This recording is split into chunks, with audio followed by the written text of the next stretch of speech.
Hello friends, welcome back to my YouTube channel. मैं हिमांशु शेखर और आज हम पढ़ेंगे एक नया टॉपिक कोष्ठ एवं आशय शरीर, जो कि एंशिएंट एनाटॉमी का एक टॉपिक है और यह हमारे सिलेबस में भी है।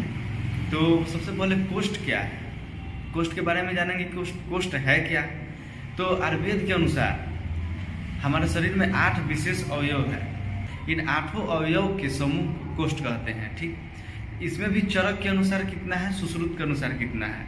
तो सुश्रुत के अनुसार इसमें इसकी संख्या 8 है। तो कौन कौन सा है सुश्रुत के अनुसार? तो आमाशय, पक्वाशय, रुधिराशय, मूत्राशय, अग्नाशय, हृदय, उंडुक, दोनों फुसफुस, इन सब का समूह जो एक जगह रहते हैं, एक स्थान पर रहते हैं, उसको हम लोग कहते हैं कोष्ठ।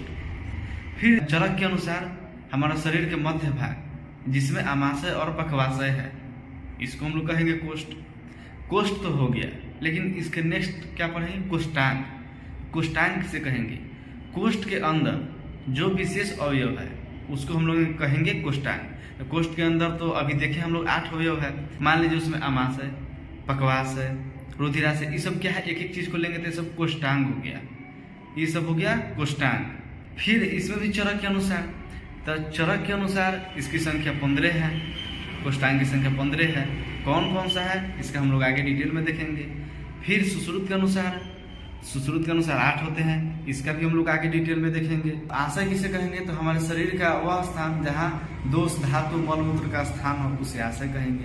फिर आगे हम लोग देखेंगे सारंगर और अष्टांग हृदय के अनुसार, इसमें भी देखेंगे कोष्ठ की संख्या कितने हैं। इसमें भी कोष्ठ की संख्या 8 है। वाताशय, पित्ताशय, श्लेष्माशय, आमाशय, अग्नाशय, रुधिराशय, मूत्राशय एवं स्त्रीय में गर्भाशय, ये सब देखेंगे। और ये सब एक एक चीज का डिटेल हम लोग देखेंगे कि वाताशय है क्या, उसका स्थान कहाँ है, पित्ताशय क्या है, उसका स्थान क्या है, श्लेष्माशय वो क्या है, उसका स्थान क्या है, ये सब को हम लोग एक एक डिटेल देखेंगे अभी। कोष्ठ एवं आशय शरीर, महास्रोत और कोष्ठ की व्याख्या जो हम लोग किए हैं अभी, कि आयुर्वेद के अनुसार 8 विशेष अवयवों के समूह को कोष्ठ कहा जाता है। तो सुश्रुत के अनुसार कौन कौन सा है? आमाशय, अग्नाशय, पक्वाशय, मूत्राशय, रुधिराशय, हृदय, उंडुक और दोनों फुसफुस, मतलब लंग्स। इन सब का जो स्थान है, यानी आश्रय है, उस आश्रय है, यह प्रतंग जहाँ सुरक्षित रहते हैं उसे कोष्ठ कहते हैं। आमाशय, अग्नाशय, पक्वाशय ये सब है, या जहाँ हमारे शरीर के स्थान में सुरक्षित रहते हैं उसे कोष्ठ कहते हैं। चरक के अनुसार महास्रोत शरीर का मध्यम भाग, महानिम्न आमाशय और पक्वाशय है, इसे कोष्ठ कहते हैं। महास्रोत का मध्यम भाग, आमाशय और पक्वाशय, इसे कोष्ठ कहते हैं चरक के अनुसार। फिर कोष्ठांग की व्याख्या एवं संख्या। तो कोष्ठांग, कोष्ठ में स्थित अवयवों को कोष्ठांग कहा गया है, जो कि अभी पढ़े हम लोग कि कोष्ठांग और कोष्ठ में स्थित अवयव तो कोष्ठांग कहेंगे। अवयव जैसे क्या क्या हो गया? आमाशय हो गया, अग्नाशय हो गया, पक्वाशय, ये सब क्या है? अवयव है। तो कोष्ठ में स्थित अवयव को कोष्ठांग कहेंगे। फिर चरक के अनुसार कोष्ठांग की संख्या कितना है? तो इसकी संख्या 15 है।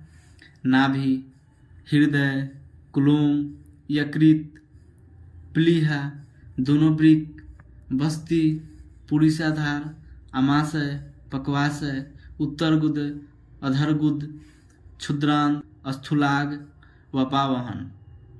फिर सुश्रुत के अनुसार इसकी संख्या 8 है।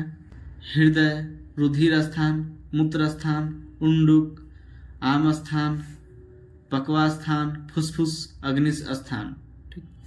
फिर पढ़ेंगे हम लोग आशय शब्द की व्याख्या। तो आशय क्या है? आशय का अर्थ होता है अधिष्ठान, जिसमें कोई वस्तु आश्रय लेकर रहती है, उसे आशय कहा जाता है।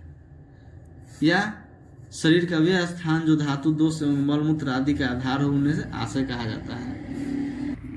अष्टांग हृदय और सारंधर के अनुसार कोष्ठ की संख्या, क्योंकि वाताशय, पित्ताशय, श्लेष्माशय, रक्ताशय, आमाशय, पक्वाशय, मूत्राशय और स्त्रियों में गर्भाशय।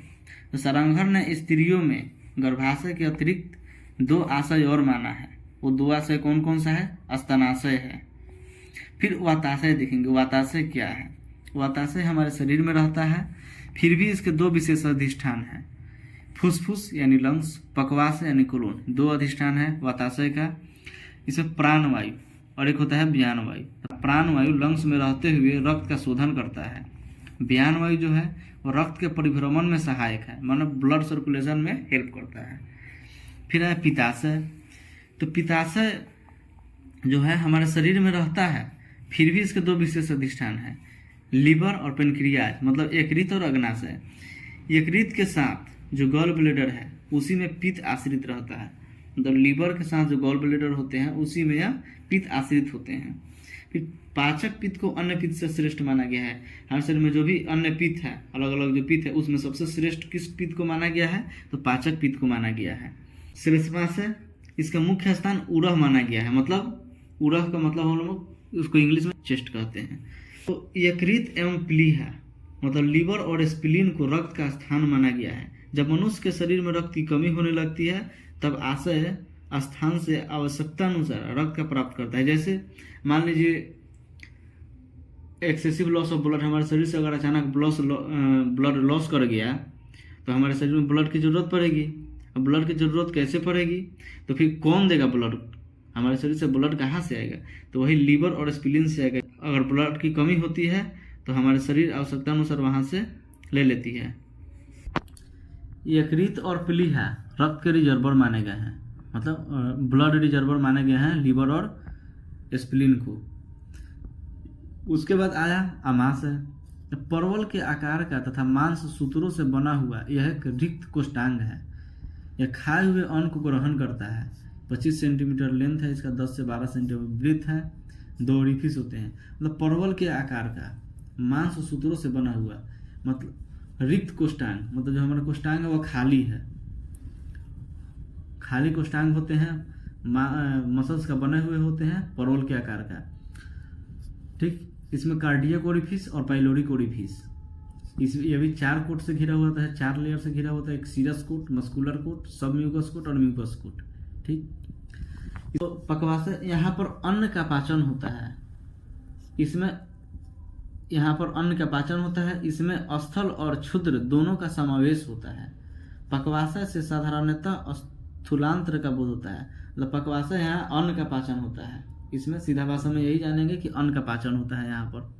फिर मूत्राशय। तो ये जो मूत्राशय है, जहाँ पर मूत्र संचित होता है, या जो मूत्र का अधिष्ठान होता है उसे मूत्राशय कहते हैं, यूरिनरी ब्लैडर कहेंगे, जहाँ मूत्र का अधिष्ठान होता है।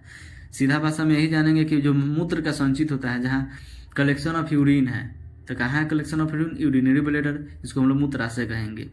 वैसे तो मूत्र जो होते हैं, यूरिन जो होते हैं, किडनी में भी पाया जाता है, परंतु वहाँ क्षण भर के लिए ही रुकता है। वृक्क से मूत्राशय में 2 प्रणालियों द्वारा बस्ती में धीरे धीरे आता है, मूत्राशय है। फिर गर्भाशय, शरीर का वह अवयव जिसमें गर्भ आश्रय लेकर रहता है उसे गर्भाशय कहते हैं। शरीर का वह अवयव जिसमें गर्भ जो होते हैं वह आश्रय लेकर रहते हैं उसे गर्भाशय कहते हैं। उसका लेंथ होता है 3 centimetre, breadth 2 centimetre, thickness 1 centimetre. यह हाइपोगैस्ट्रिक रीजन में रहता है और यूरिनरी ब्लैडर तथा रेक्टम के बीच में यह रहता है। गर्भाशय जो होते हैं हाइपोगैस्ट्रिक रीजन में होते हैं, यूरिनरी ब्लैडर एंड रेक्टम के बीच में होते हैं। इसके दोनों तरफ बीजवाहनियाँ मतलब फैलोपियन ट्यूब होती है तथा बगल में दोनों तरफ ब्रॉड लिगामेंट होते हैं जिनमें बीजकोष यानी ओवरी होते हैं। आप सभी को यह वीडियो अच्छा लगा हो तो प्लीज़ लाइक कीजिए, शेयर कीजिए और इस चैनल पर नए हैं तो सब्सक्राइब कर दीजिए। धन्यवाद।